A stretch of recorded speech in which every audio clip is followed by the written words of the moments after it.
Hello everyone, welcome to the channel let's make nursing easy. आज हम पढ़ने वाले हैं हाउ बोन डेवलप। तो आज हम इस टॉपिक में पढ़ने वाले हैं कि बोन कैसे डेवलप होता है। तो development of a bone also called osteogenesis and ossification. जब बोन डेवलप होता है तो उस प्रोसेस को जो है ऑस्टियोजेनेसिस या ऑसिफिकेशन बोलते हैं।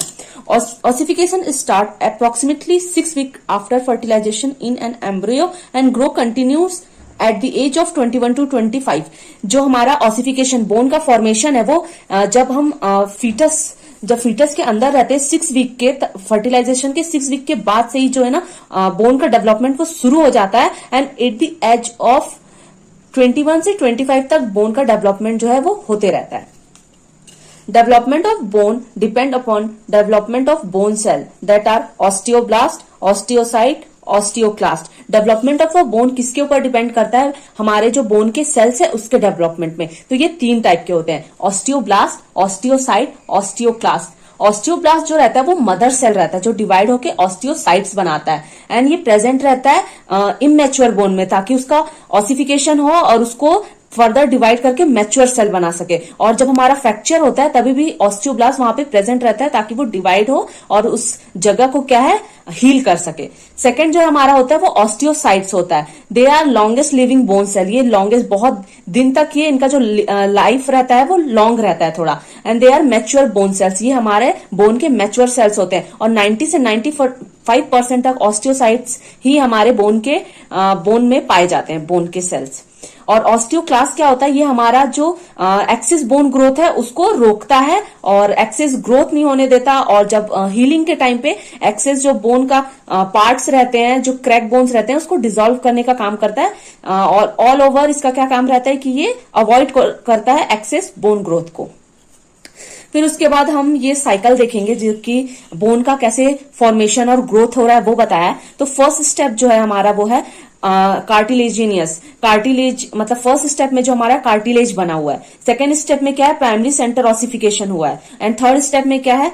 लेंथनिंग ऑफ डायफिजिस हुआ है। इसमें क्या है? ये जो 3 स्टेप है, फर्स्ट, सेकेंड, थर्ड, ये हमारा फीटल डेवलपमेंट यानी कि जब हम मदर के वूम में रहते हैं तभी ये 3 डेवलपमेंट हमारा जो है वो हो जाता है। ये पूरा भी कार्टिलेजिनियस है। उसका प्राइमरी सेंटर ऑसिफिकेशन, बीच में ऑसिफिकेशन बोन का फॉर्मेशन होना शुरू हो गया है। एंड थर्ड स्टेप में क्या है? Lengthening of diaphysis. हमारा जो ये सबसे ऊपर वाला पार्ट है उसको एपिफिजिस बोलते हैं, फिर बीच का जो पार्ट है उसको डायफिजिस बोलते हैं, फिर जो नीचे का पार्ट है उसको फिर से हम एपिफिजिस बोलते हैं।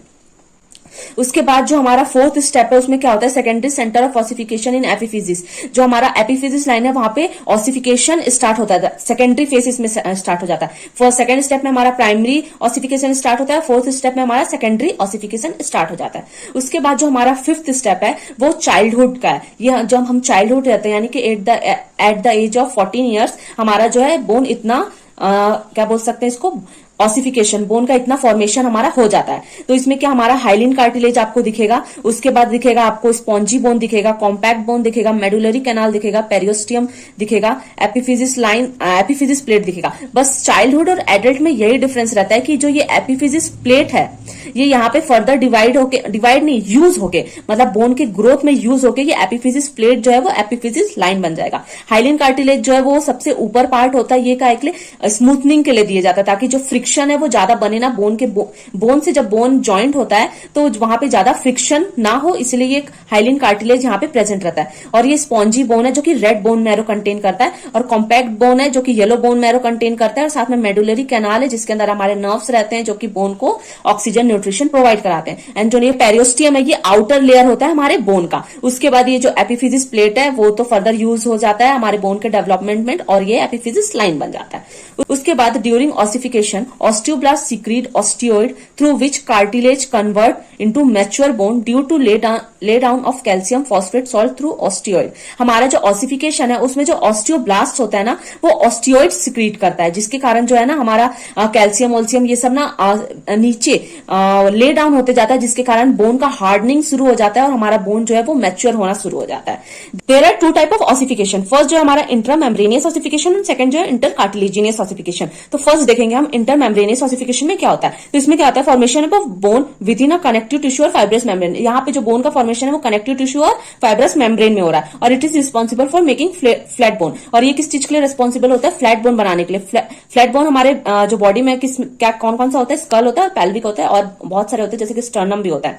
ठीक है, उसके बाद हम देखेंगे इंटरकार्टिलेजिनस ऑसिफिकेशन। इसमें क्या होता है? Formation of borne by replacing hyaline cartilage. Hyaline cartilage को रिप्लेस करके इसमें जो है बोन का फॉर्मेशन होता है। जैसे कि एग्जांपल एक यही रहा, हाइलिन कार्टिलेज जो हमारे यहाँ कार्टिलेज है वो मैच्योर बोन में कन्वर्ट हो जा रहा है। उसके बाद जो है it is responsible for making irregular short and long bone. ये किस चीज के लिए रिस्पॉन्सिबल होता है? Irregular short and long bone के फॉर्मेशन के लिए। एग्जाम्पल क्या है?